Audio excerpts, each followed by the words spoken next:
everybody. Happy Tuesday. My light just doesn't want to stay on. So I'm going to be in the dark. That's just how it's going to go.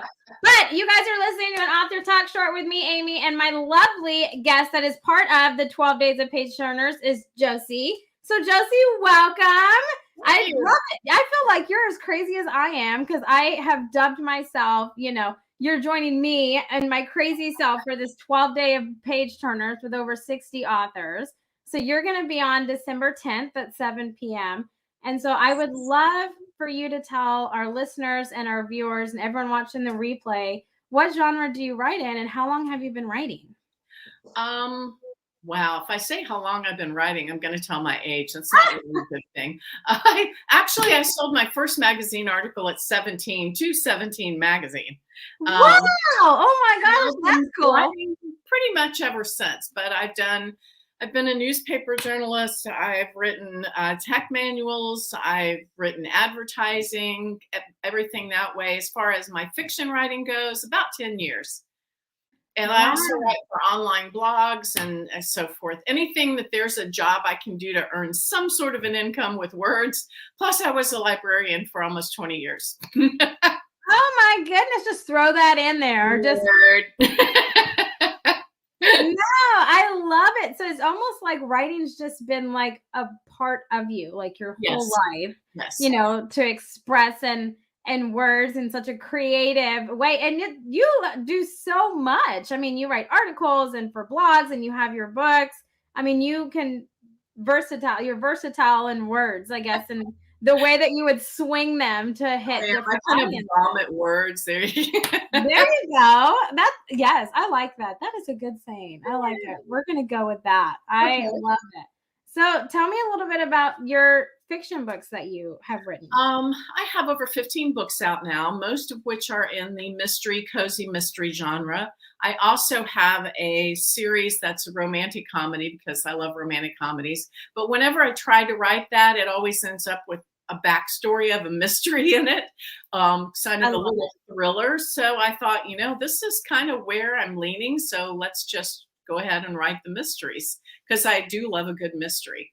The series that I have out now, the one that seems to be the most popular, is called Mason-Dixon for obvious reasons.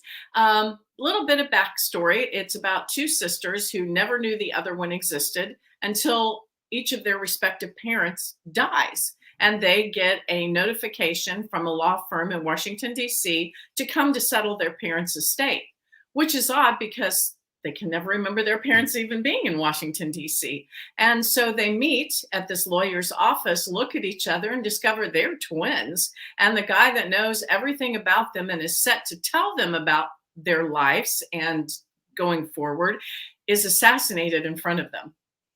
And oh my goodness. I thought we were puppies and rainbows and then just like, bam, he's gone. Like, okay. And the thing is, I write comedy, right? So once the story gets going, they end up in a safe house in Virginia Beach where there's a caretaker for this kind of beach McMansion. And he's very sexy, and he's just a beach bum. So he thinks. The story evolves. He's one of their protectors, their assets in this kind of an off-the-books witness protection program. It's a program that most U.S. Marshals pretty much cringe at, but I took a little liberty there. But one of them is from Boston, Massachusetts, and the other one is from a little town called Scruggs Corners, Alabama, hence the name Mason-Dixon. Nice. And as it goes on, their persona, they're a little stereotypical for a Yankee girl and a rebel girl, but it makes the story very fun and shows some of the big differences culturally, but also that even though they're different culturally, they're very much alike. See, I love that. I'm a sucker for a rom-com. And I used to not be, right? I used to just be like, I don't want to watch any romance or anything. But the proposal changed that for me. Like, I watch that on Mother's Day, on my birthday, and I make everybody sit down and watch it with me. I love rom-coms. I do too. That's my thing. And I live for, like, when there's like the awkward scene, you're just like, oh my gosh, no, don't do that. And I don't know. I talk to the screen all the time. And so I find so much of myself and those rom-coms, right? Which is Mhm. so dangerous because then you're just like, oh, I wish my life was a rom-com. But yours is Well, like, mine kind of is, but anyway. I love that, but I love how you're just like, oh yeah, they think this is gonna happen, and then bam, he's just assassinated, and then there's this hunk, That's right. in this beach mansion, and I'm like, what beach mansion? Like, I'm there for it, I'm there. Well, it's kind of like the opening scene to tell you the difference. They get out of the building, they're running away from this. There's an agent that's trying to get them out of harm's way, and all of a sudden they're driving down the road in this SUV, and they pull into a parking lot, and they kind of look at each other and they go, "Do you want to know what just happened?" "Yeah, I do." So Boston Sister is like, "Bang a Yui," and Southern Sister's like, "You want me to bang a what?" So I love it. I love that. we can make murder fun. Yes, I'm all for it. I love it. Puppies and rainbows with a good murder in it. I'm there for it. That's right. Why not? So how did this? Okay, that story sounds amazing. Like that is the highlight. That is amazing.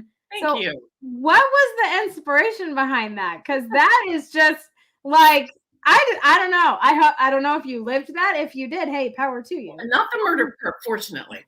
But my family is all from south of the Mason-Dixon line.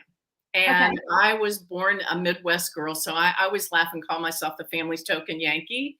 And when I was a kid and we'd go visit family and that sort of thing, my grandparents' house, I could just as easily scoot right in and go, "Hey, grab a buggy and put that stuff in a Poke, y'all," and come right back up here to school and go, "Hey, you guys want to go get a Coke?" I was very easy because of the way I was raised to slip into both sides. And my mother used to tease me and say, "You're like Mason and Dixon, both sides of this line." And it kind of was inspired by her many years ago, but it took quite a while for it to germinate into book form. Yeah. I love that story. So are you an Alabama fan? I know. I'm an OSU fan. See, in my household, in my parents' household, my dad's an LSU fan and my mom's an Alabama fan. Gotcha. So they like each other when they don't play each other, right? Like that's right. that whole thing. And so I was like, oh, I wonder if you're an Alabama fan. I love it. I love that. I love that, man. So you're a chameleon. Is how I'm going to label you. Yeah, I agree with that. Yes. Okay, I was going to say, I mean that in all respect because I take that as flattery. Oh, yes, it definitely is. I am just honored, one, that you're talking to me, but two, you can merge your writing to be beautiful for any audience that's reading it. Like you said, 17 with the 17 magazine, with blogs, and then your books.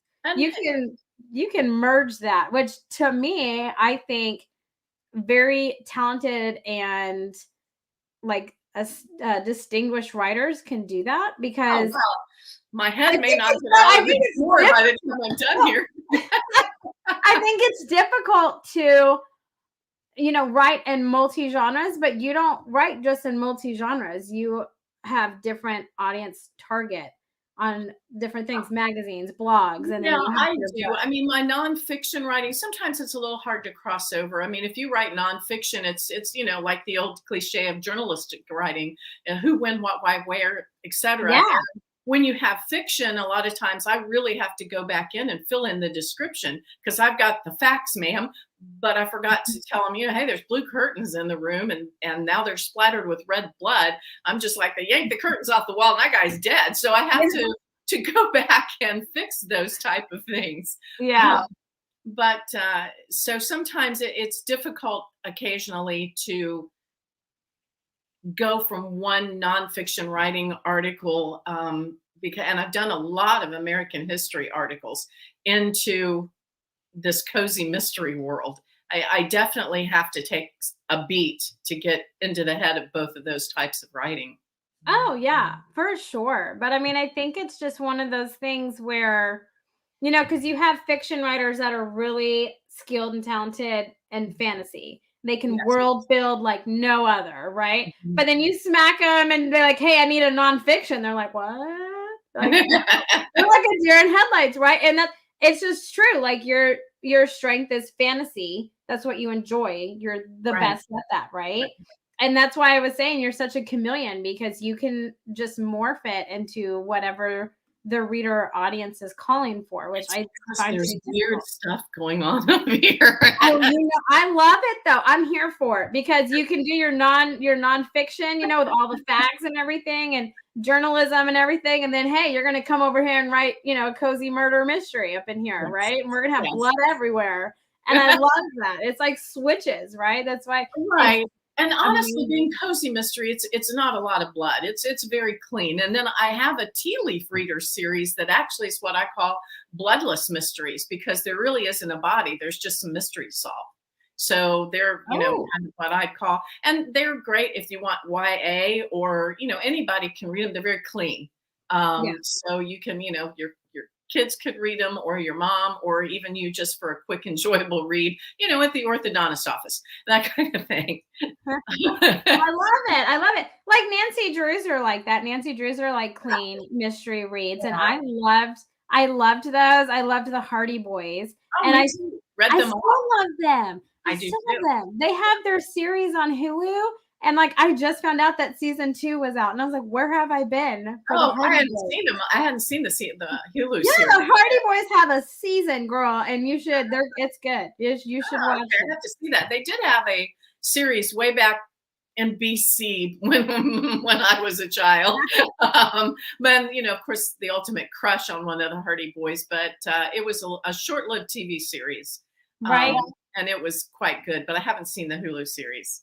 Oh, yes, I highly recommend it. It's like, I can relive some of my childhood. I Oh remember yes, reading Nancy yes, Drew and Hardy Boys, and I just, I loved it, and checking them out at the library, and you had to put the oh stick yes, there to mark where the book was back in the day, it was the greatest yes. thing. I absolutely loved it, but you should check it out. But you're going to be on with me on the 12 Days of Patrons on December 10th at 7 p.m. So without telling us exactly what your holiday promotion that you're going to offer on the 10th is, can you give us a little bit of hints and minor details as to what we can expect to hear from you on the 10th? I'm actually going to have 2 books in a promo, and one of them Oh, is a rom-com, and it includes a road trip in a blizzard with a skunk.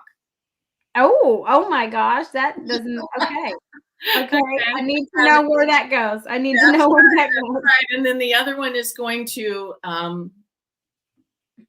have something wash up from the ocean on Mason-Dixon that will lead them in places they never knew they would go. Oh my goodness. It's kind of, you never thought we'd get here, but here we And are. here we are. I love that. It's like a 2-for-1 on that night. So you Yes. guys, you're going to want to join me and Jocie again on December 10th at 7 p.m. Central, so we can talk more about your books, dive into what your promotion is that you're offering this holiday season. And Great. Jocie, thank you so much for taking time out. And I am so honored and I'm so excited for December 10th and that you Thank wanted to you. come. I really appreciate that. Thank you very much. Oh, you are so welcome. You guys, we have more author talk shorts highlighting some of the authors that are going to be on the 12 Days of Page Turners. So make sure you check them out. You can listen to them on our podcasting channels. You can watch them live in the Grape if you want to. They'll be airing all the way until December 1st, and then we kick off the 12 Days of Page Turners. But until then, I'll catch you guys on another short. Bye, everybody. Bye.